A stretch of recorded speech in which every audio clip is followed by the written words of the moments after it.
اللہ سبحانہ و تعالیٰ ارشاد فرما رہا ہے کہ جب اہل حجاز سے، اہل عرب سے کہا جائے کہ آمنو ایمان لے آؤ، کما آمن الناس، جس طرح کے اور لوگ ایمان لائے۔ لوگوں سے مراد یہاں صدیق اکبر ہیں،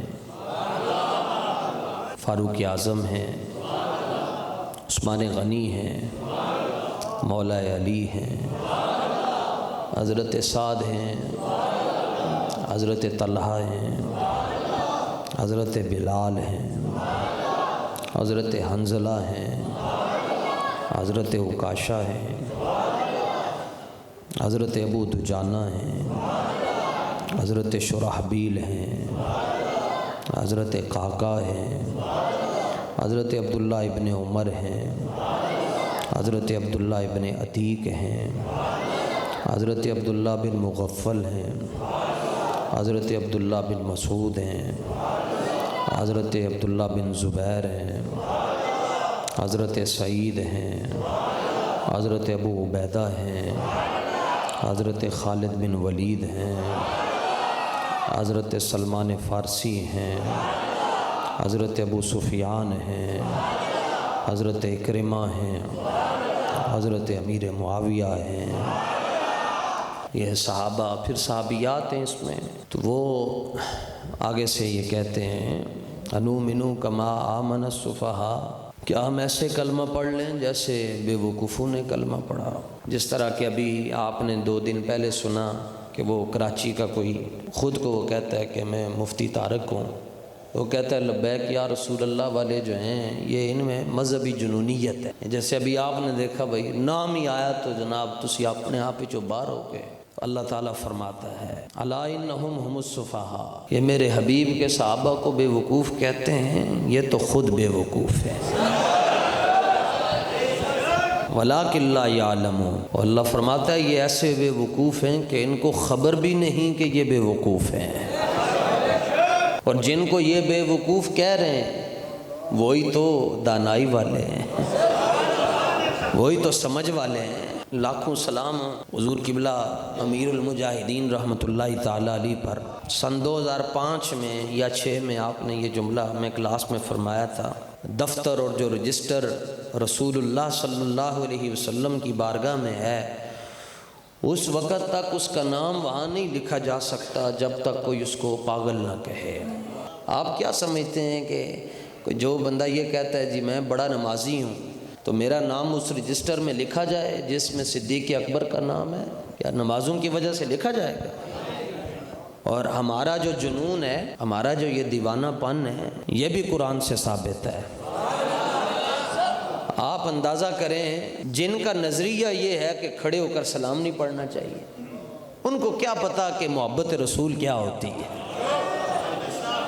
یہ لوگ، یہ جو بریلوی لوگ ہیں یہ نبی کو اللہ سے ملا دیتے ہیں۔ جو لوگ آپ پر اور مجھ پر یہ اعتراض کرتے ہیں کہ یہ لوگ وہ ہیں جو نبی کو خدا سے ملا دیتے ہیں، ان کے بارے میں اللہ کیا کہہ رہا ہے؟ 6 سپارہ ہے جی، اور اس کا پہلا رکوع ہے، سورہ نساء شریف ہے، اور اس کی آیت نمبر ہے 150۔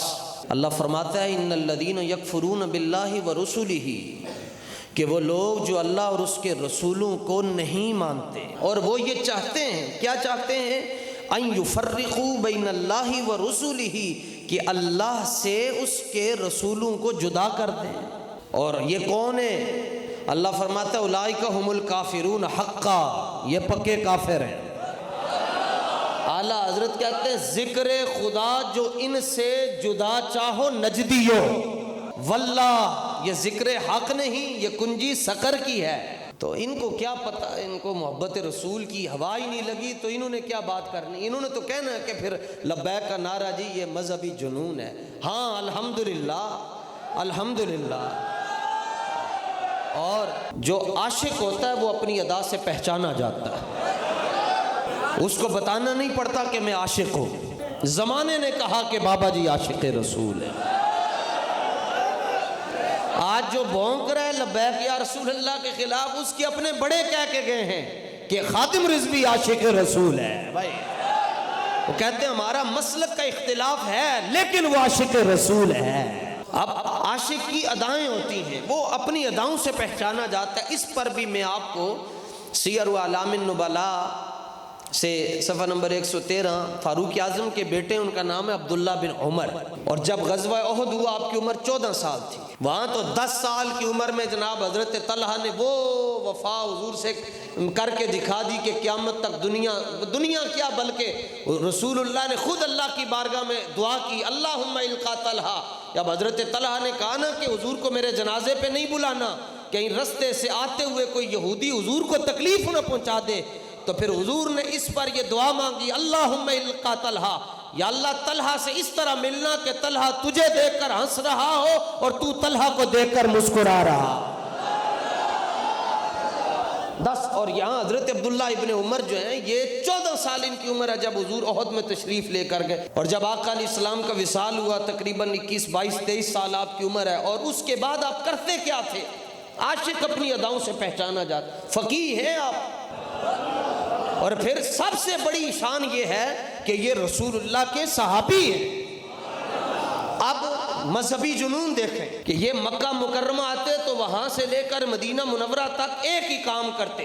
امام ذہبی نے لکھا وہ کام کیا کرتے؟ کان یتبع امر رسول اللہ و آثارہ و حالہ، کہ یہ ان جگہوں کو تلاش کرتے جہاں امام الانبیاء نے نماز پڑھی ہوتی تھی۔ ٹھیک، اگلی بات، حتیٰ کان قد خیفہ علی عقلہ من اہتمامہ بذالک، اس قدر اہتمام فرماتے، جگہ تلاش کرتے رہتے کہ کہاں آقا علیہ الصلوۃ والتسلیم نے نماز پڑھی، کس جگہ پر حضور نے ٹیک لگائی۔ حتیٰ ان النبی نزل تحت شجرۃ، کہ جس درخت کو یہ سعادت نصیب ہوئی کہ حضور نے اسے اپنی خدمت کے لیے قبول فرمایا۔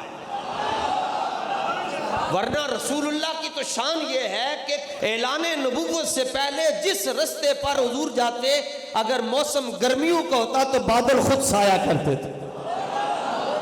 تو جس درخت کے سائے میں امام الانبیاء کچھ دیر کے لیے قیام فرماتے رکتے ہیں، تو حضرت عبداللہ ابن عمر اس درخت کے پاس چلے جاتے، اس کی جڑوں میں پانی ڈالتے۔ کسی نے پوچھا کیا کرتے ہو؟ کہا لکی لا تیبسا، اس کو میں پانی اس لیے دیتا ہوں کہ یہ جب تک سرسبز و شاداب رہے گا مجھے اس کے اندر سے محبوب دو عالم کی یادیں تازہ ہوتی رہیں گی۔ تو یہ تو قسمت کی باتیں ہیں جی، ہر ایک کو تو اللہ اپنے حبیب کی محبت دیتا ہی نہیں ہے نا۔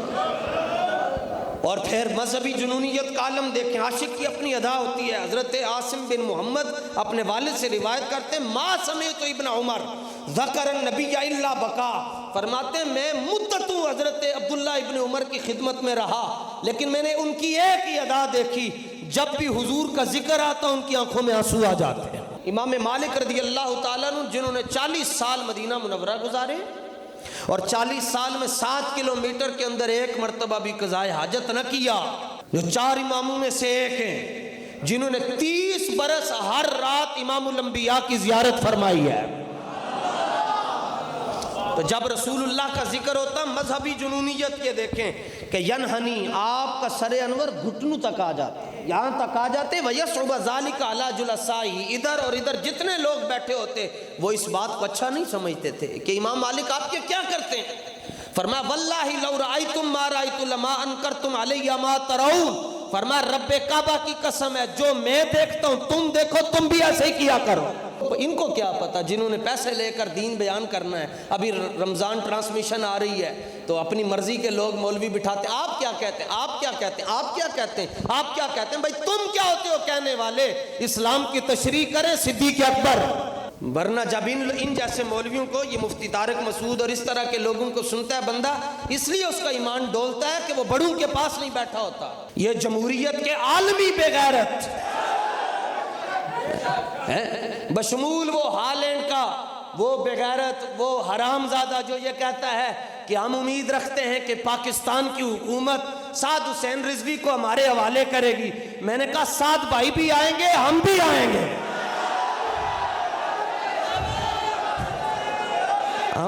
ہم تو وعدہ کر چکے ہیں، ہمارا جینا مرنا ان کے ساتھ ہے۔ تو تم کیا سمجھتے ہو کہ ہم ان کو اکیلے بھیج دیں گے؟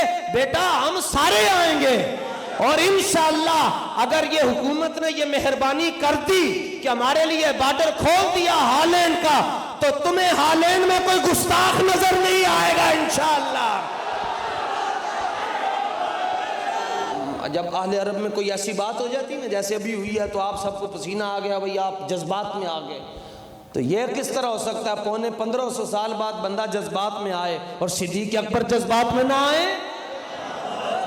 اب جب صدیق اکبر چلتے، عاشقوں کی اپنی ادائیں ہوتی ہیں نا چلنے کی، تو صدیق اکبر چلتے، امام حاکم نے صفحہ نمبر 52 پر یہ روایت لے کر آئے، تو وہ پوچھتے من ھذا، یہ کون ہے؟ اور کوئی بھی مسئلہ اسلام کے خلاف ہوتا ہے تو سب سے پہلے وہ میدان میں کھڑا ہوگا اکیلا۔ صرف والد نے ہلکی سی بات کی رسول پاک علیہ السلام کے بارے میں، باپ نابینا ہے، یہ نہیں دیکھا نابینا ہے، یہ نہیں دیکھا بوڑھا ہے، یہ نہیں دیکھا ابا ہے، یہ نہیں دیکھا اسلام امن کا درس دیتا ہے۔ بھائی گل کی تھی حضور دیکھ بارے تھے اپنے پیو نہیں رکھ چھڑی تو اور اتنے زور دی چنڈ ماری کہ پیو زمین دے ہوتے، اور رسول پاک پوچھ رہے ابو بکر اپنے والد کو تھپڑ کیوں رسید کیا؟ عرض کی حضور واللہ لو کان السیف قریبا منی لقتلتہ، تھپڑ اس لیے مارا کہ میرے پاس تلوار نہ تھی، تلوار ہوتی باپ کی گردن اتار کے رکھ دیتا۔ اس لیے ہم نے ہر دور میں تقدیس رسالت کے لیے وقت کی تند ہواؤں سے بغاوت کی ہے، چھوڑ کر سلسلہ سیاست کا فسوں، فقط ایک نام محمد سے محبت کی ہے۔ عرض کیا حضور انہوں نے آپ کے خلاف بات کی، میں نے تھپڑ مار دیا۔ اب جب غزوہ تبوک کے لیے رسول اللہ نے فرمایا چندہ چاہیے، پیسے چاہیے جی، تو سارے صحابہ نے، صدیق فاروق اعظم نے آدھی پراپرٹی۔ اقبال کہتا ہے پھر اتنے میں وہ رفیق نبوت بھی آ گیا جس سے ہے بنائے عشق و محبت استوار، بولے حضور چاہیے فکر عیال بھی۔ حضور نے عاشق دی ادا ویکھی، فرمایا ابو بکر وہ گھر والے واسطے بھی کچھ چھڑ کے آنا سی، کیونکہ ضروری ہے اہل و عیال کے لیے کچھ نہ کچھ چھوڑ کر آنا چاہیے، یہ شریعت کے حکم کے مطابق ہے۔ عرض کیا میں چھوڑ کر آیا ہوں، کہا کیا چھوڑ کر آئے ہو؟ کیونکہ سوئیاں بھی لے آئے، سارا کچھ حضور دی بارگاہ دے۔ حضور نے پوچھا گھر والوں کے لیے کیا چھوڑ کر آئے ہو؟ عرض کیا حضور چھوڑ کر آیا ہوں۔ کہا کیا؟ کہا آپ کو چھوڑ کر آیا ہوں، آپ کو چھوڑ کر آیا ہوں، اللہ اور اس کا رسول چھوڑ کر آیا ہوں۔ اور عجیب بات ہے میری ملت کے نوجوانوں، عجیب بات ہے کہ رسول پاک سامنے ہیں اور ابو بکر کہہ رہے ہیں گھر چھوڑ کر آیا ہوں۔ کہا کیسے؟ عرض کہ حضور وہ مومن ہی نہیں ہے جس کے گھر کے اندر روح مصطفیٰ نہ رہتی ہو۔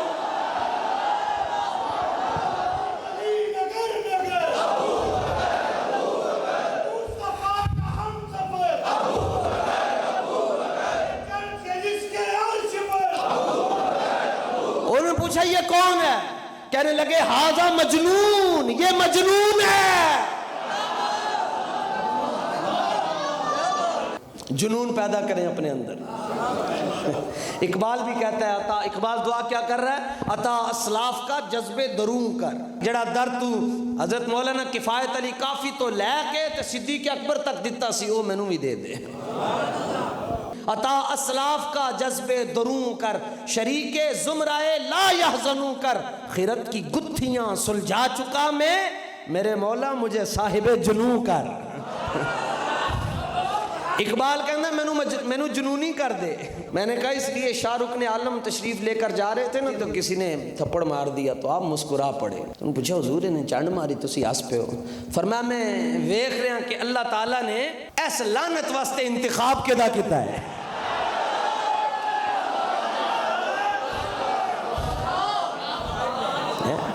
یہ اس نعرے سے اس کو تکلیف ہے جو نعرہ صحابہ لگا کر بدر میں چلے گئے۔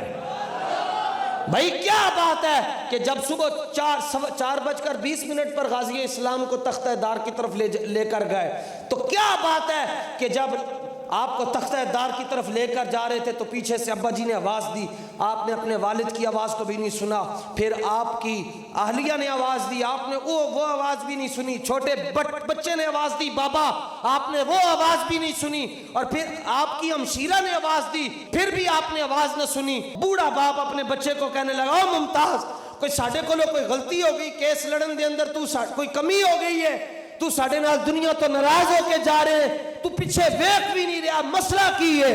تو نے پھر بھی ایک چھال مار کے لبیک کا نعرہ لا کے اگے وقت کے کہنے لگے ابا جی تانوں ویکھاں یا امام الانبیاء نوں ویکھاں؟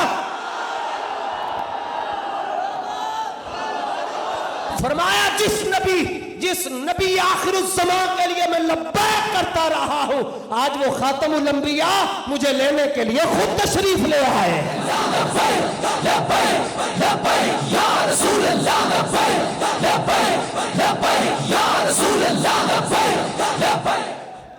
تو جن کے لیے میں یہاں تک سفر کر کے آیا، آج وہ مجھے لینے آئے ہوئے ہیں۔ کیا وجہ ہے کہ موت کا پھندا سامنے ہے اور 2 منٹ کے بعد سزائے موت ہو جانی ہے، دنیا سے جدا ہو کر جا رہا ہے اور آنکھوں میں ایک آنسو نہیں ہے؟ کیا وجہ ہے؟ کہتا ہے جنونی ہوں نا۔ اور پھر بھی میں نے سورہ بقرہ کی آیت نمبر 13 سے آپ کو بتایا کہ ہمارا جو جنون ہے وہ بھی قرآن کے مطابق۔ عبداللہ بن مسعود کو کہا گیا بے وقوف میں، پتہ ہے کیوں ان کو کہا گیا؟ کہ جب رسول اللہ مسجد میں تشریف لاتے، حضرت عبداللہ ابن مسعود زمین پر بیٹھ جاتے اور سرکار کے مبارک پاؤں سے جوتا خود اتارتے۔ آپ کی آستین بڑی کھلی تھی، ایک جوڑا حضور کا یہاں اپنی آستین میں رکھتے، دوسرا ہی ساتھ میں رکھتے، نماز بھی ایسے پڑھتے۔ ان کا یہ کون ہے؟ آپ کون ہیں؟ مجنون۔ یہ بخاری کے اندر موجود ہے، صحابہ نماز پڑھ رہے ہیں ظہر کی اور عصر کی، اور نماز کے اندر آگے ہو کر حضور کے چہرے کی زیارت کر رہے ہیں۔ بھئی یہ کون ہو آپ؟ مجنون ہیں۔ اور کون ہے؟ حضور نماز پڑھانے کے لیے آ رہے ہیں، صدیق اکبر مصلی پر کھڑے ہیں، رسول اللہ بعد میں تشریف لائے، ایک قبیلے کی صلح کروانے کے لیے گئے تھے، صحابہ نے ابو بکر مصلی چھوڑو، حضور آ رہے ہیں، کیا کر رہے ہو؟ جنونی۔ اور کون ہے؟ اچانک سامنے دیکھا اور حالت نماز میں پہلے اس طرف رخ کیا ہوا ہے، فوراً رخ ادھر کر کے حضور کی طرف دیکھ رہے ہیں اور عرض کر رہے ہیں یا اللہ تیرا شکر ہے کہ تو نے مجھے اس چیز کی توفیق بخشی جس سے تیرا نبی راضی ہے۔ نماز کے اندر گلیں ہو رہی ہیں، کیا ہے؟ یہ جنون ہے۔ اور کیا ہے؟ اب جو جنونی نہیں ہے وہ کیا کرے؟ کلندر لاہوری کہندہ ہے رات میں اٹھ کے کہہ ذرہ عشق نبی از حق طلب، سوز صدیق و علی از حق طلب۔ یا اللہ جڑا جنون صدیق اکبر نو دیتا سی ایک قطرہ میں نو بھی عطا فرما چاہتا۔ اور میں پورے میڈیا سے کہتا ہوں کہ اگر آپ کو فرصت مل جائے اچھرے کے واقعے سے تو فلسطین کے واقعے پر بھی ذرا بات کر لینا، تو دعا بھی کریں اللہ تعالیٰ ہمارے ملک کی حالت بہتر فرما دے اور اللہ تعالیٰ ہمیں بے وفائی سے محفوظ رکھے اور ختم نبوت کا اللہ تعالیٰ ہمیں سپاہی بنا کر رکھے، ناموس رسالت کا محافظ بنا کے رکھے اور عالم اسلام پہ فضل فرمائے، فلسطین کے مظلوم مسلمانوں کے لیے آسانیاں پیدا فرمائے۔ وآخر دعوانا الحمدللہ۔